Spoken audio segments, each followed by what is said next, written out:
Litre आरी दूध लेके आओ तनी। कहाँ जाता रहा? कहाँ?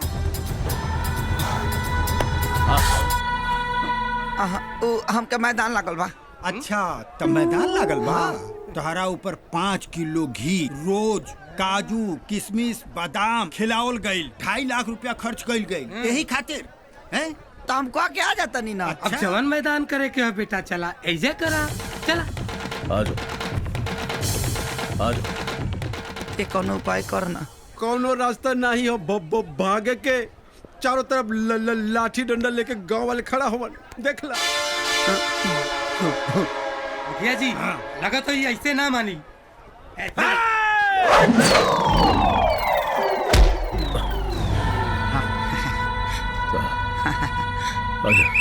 यह देखिए अखाड़े में रेफरी भी आ गए हैं। अब कुश्ती कुछ ही क्षणों में शुरू होगी।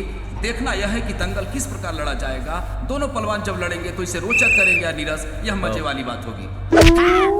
राजू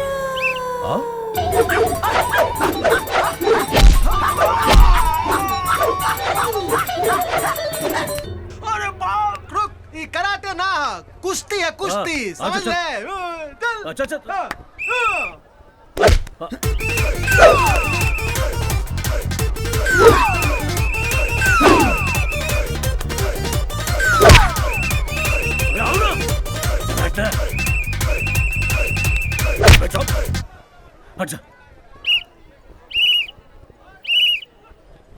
आजा सिटी। अब देखिए अखाड़े के बीचों बीच कुश्ती जम चुकी है।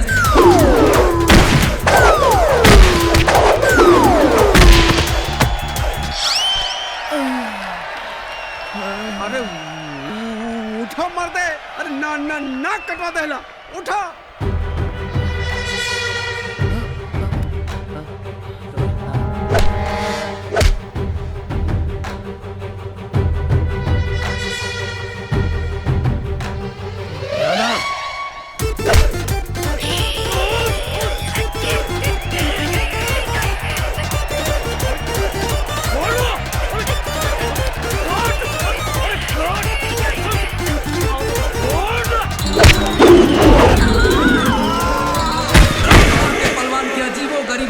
त्रिभुवन का गुस्सा 7वें आसमान पर चढ़ गया है। मुझे लगता है राजू की अब खैर नहीं है। रामपुर के पहलवान ने भी त्रिभुवन के गुस्से को भांपते हुए मैदान छोड़ने का मन बना लिया है।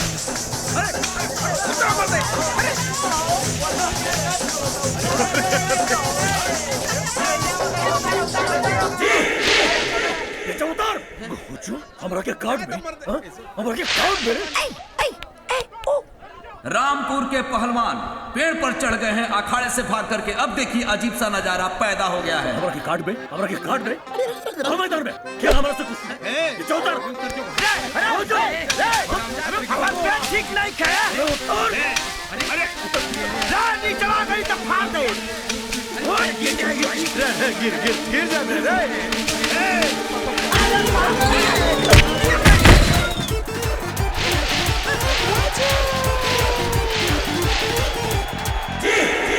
जैसा कि मेरे मन में पहले भी आशंका थी, वह सही साबित हो रही है। रामपुर के पहलवान अखाड़े में कहीं दिखाई नहीं दे रहे हैं। सामने आओ सामने। किने गल रे? वो घोड़ा को बुलाओ, किने गल रे? जीत गई। बुलाओ, कहाँ गई?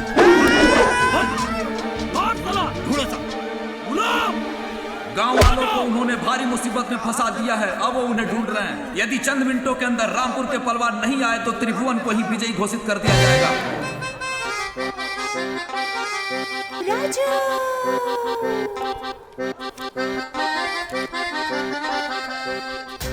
का बचवा यहाँ का होत हो? पकौड़ी खाते नहीं भूख लगे रहा। पकौड़ी वहाँ लड़े के बा, यहाँ पकौड़ी खात हो? भूख लगी तो खाब ना। अरे लड़े के टाइम पकौड़ी खइबा? बाद में लड़ ले। है पकड़ दो गधा। ये ऐसे ना मानी तो उठा के लेके चले कोई। चला मुखिया जी कुछ नहीं एक मिनट चल वो कौन है? मुखिया जी रुकिए एक मिनट। रोके मुखिया जी एक मिनट। खावा मन भर। अरे ये मरचा का कर में खा गए। हम पकौड़ी के बाद इतना मरचा खाई ले। अरे मर जाए रे, इतना मरचा खाई बेटा। लड़बे कैसे? चल लड़े। चल अखाड़े में आज पकौड़ी या मरचा कुल निकली। चल चल चल चल ले चले बड़का पहलवान बनत रहे ना, अब पता चली तुके। चल चल पकौड़ी खिलाई। एक बार फिर से दंगल शुरू होने जा रहा है। अब देखना है कि कुश्ती होगी या फिर जोकड़ाई। आजो भगोड़ के जैसे भागे लेना। लगातार त्रिभुवन ललकारते जा रहे हैं, लेकिन इसका कोई असर राजू पर नहीं हो रहा है। जहां खड़े हैं वहां से 10 से मस नहीं हो रहे हैं। आजो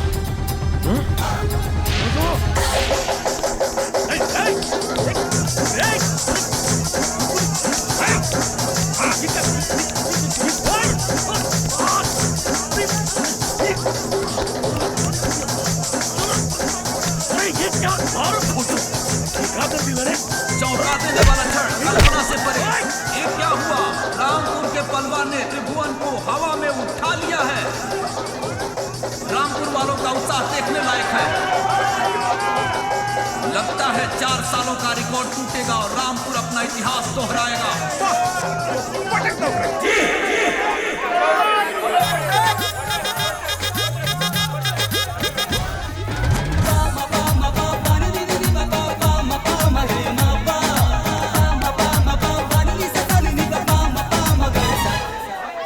ये कौन तरीका है कुश्ती?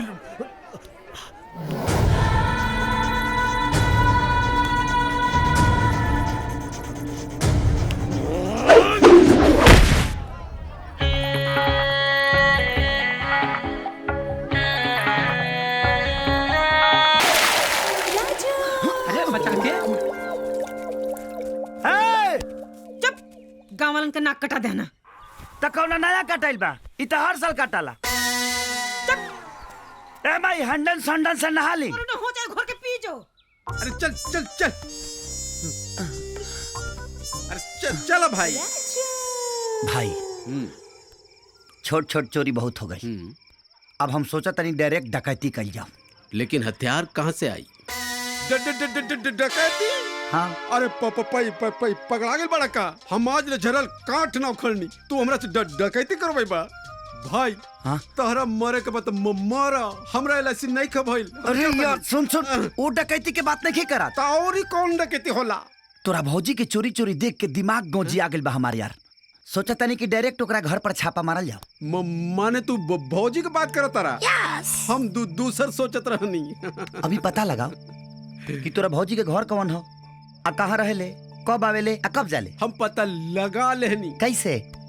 हमरा पता बा का कि भौजी रोज सुबह 9:30 बजे हाँ। बस में बैठ के हाँ। कॉलेज जानी। का बात करता रे? हाँ। और शाम के तू पता लगा ला। तो का घेवड़ा पता लगले बड़ा। हमरा जितना पहुंच रहा हम लगौनी। अब आगे तू संभाला। अब देख हमार काल से काम शुरू। ओके गुरु, बेस्ट ऑफ जा।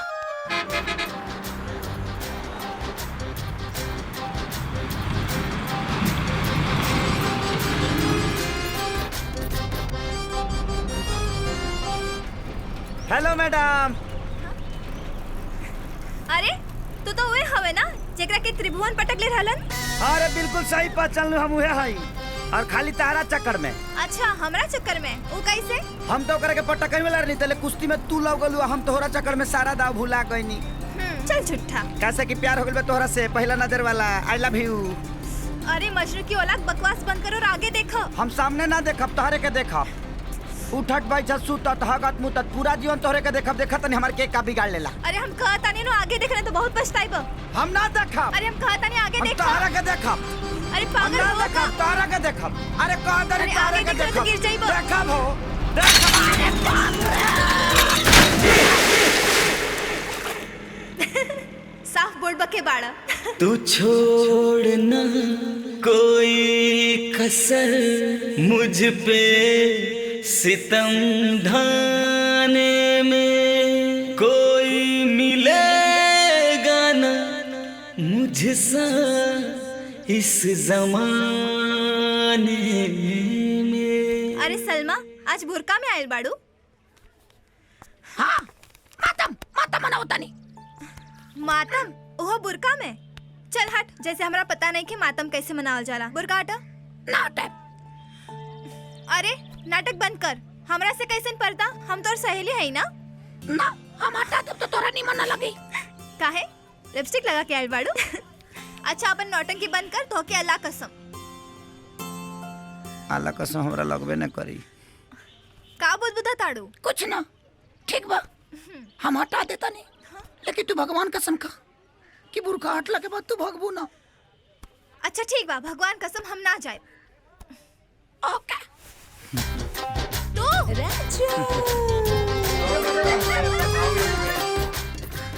तू तो वहाँ नाला में गिर गई रहला, यहाँ कैसे आ गईला? उ नाला जाके नदी में मिलल, हम नहा के चले नहीं। हाँ देखा, तू कसम खेले लो भगवान के कि हमरा के छोड़ के ना भगबू।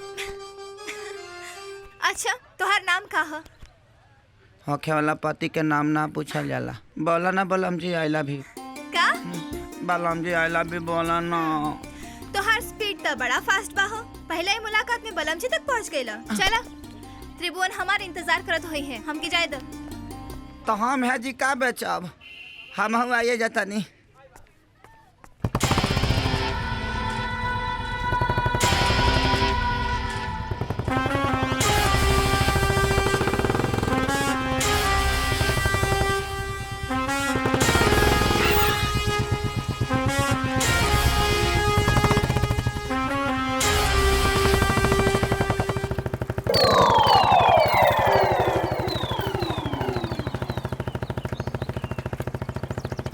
सुल्तानपुर के पहलवान हवे ना? हाँ, अरे तू पहचान गेला? तो हमरा के घूरत काहे हवे? अरे तोरा के देखा था? हम तो अपने जान के देखा था नहीं। अरे पहले सामने देख ना, तो आँख फोड़ दे। हम सामने ना देखब, हम ही करे के देखब, रोज देखब, हमेशा देखब, पूरा जीवन देखब। त्रिभुवन एकरा चक्कर में मत पड़ा, तू आगे देखा। तो चुप, आँख फोड़ दे। अरे कर हिम्मत बा हमरा साथ मिलावे के। अरे बे चुप, तो चुप।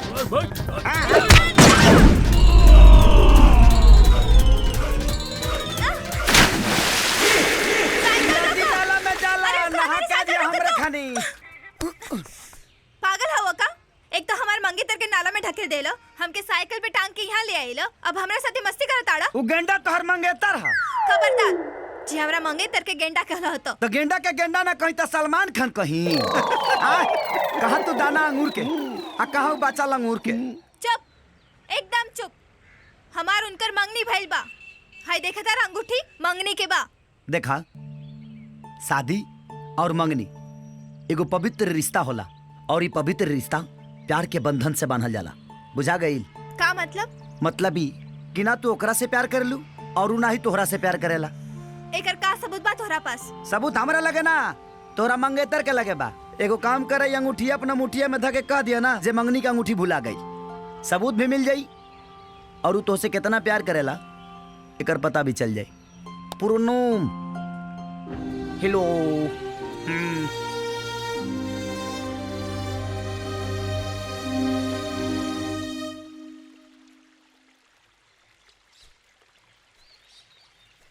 मामा वो आ गई, ओकरा के अच्छा से समझा दो। मीरा जी। तू त्रिभुवन के छोड़ के उ रामपुर वाला लिखवा के साइकिल पर काहे बैठलू? ना ना मामा जी, हम नहीं के बैठनी।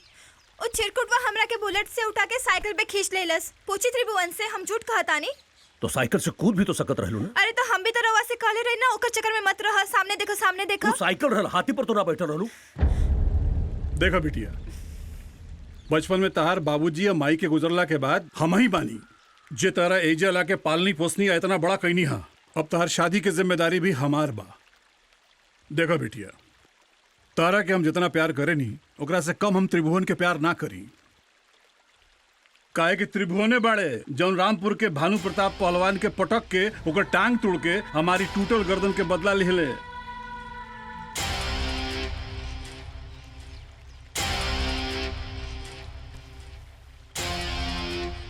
मामा जी। मीरा, हाथ आगे करा, हाथ आगे करा। मीरा, सगाई की अंगूठी के ना उन नाला के पास खींचातानी में गिर गई। अरे 20,000 की अंगूठी साइकिल वाला के चक्कर में नाला में गिरा दिलू। समझ में हो ना तोरा के? बेशरम हो गई बड़ तू।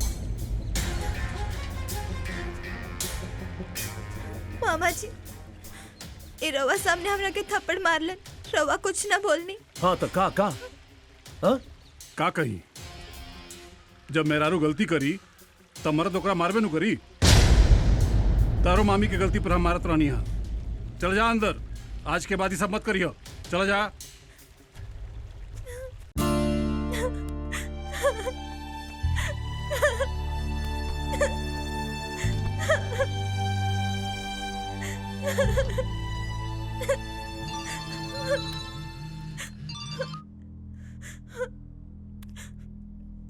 हेलो, का हो काहे बुलखा जुआ बतारू? बुझाता कि दबा के दवा पानी मिलल बा का? मिल गल सबूत। गाले पर मिलल है कि पीठी पर? चुप कुत्ता। पूछ बका रे हमरा। तोरा वजह से आज हमार मंगेतर हमरा के थप्पड़ मार देलस। हाँ। अभी तक खाली हाथे उठावला बा। बिया होखे द। मुसरे मुसरे कूट कूट मारी। बुझाई मिल गल सबूत। फोन रख कमीना। हम तो तोरा से बातें ना कर चाहता नहीं। हेलो हेलो,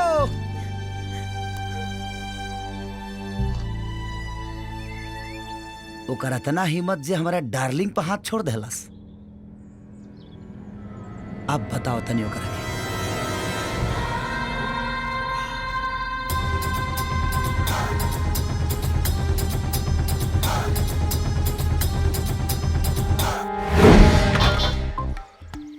राजू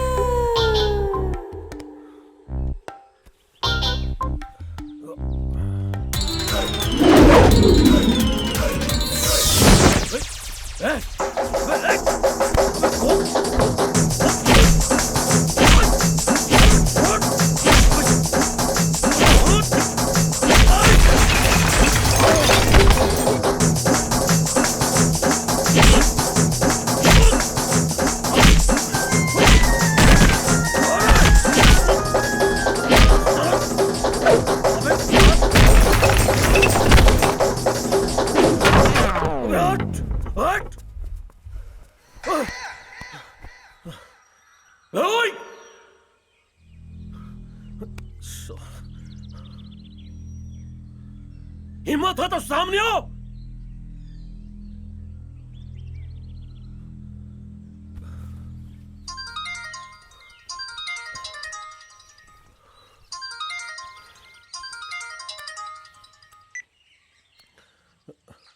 कौन हमारे?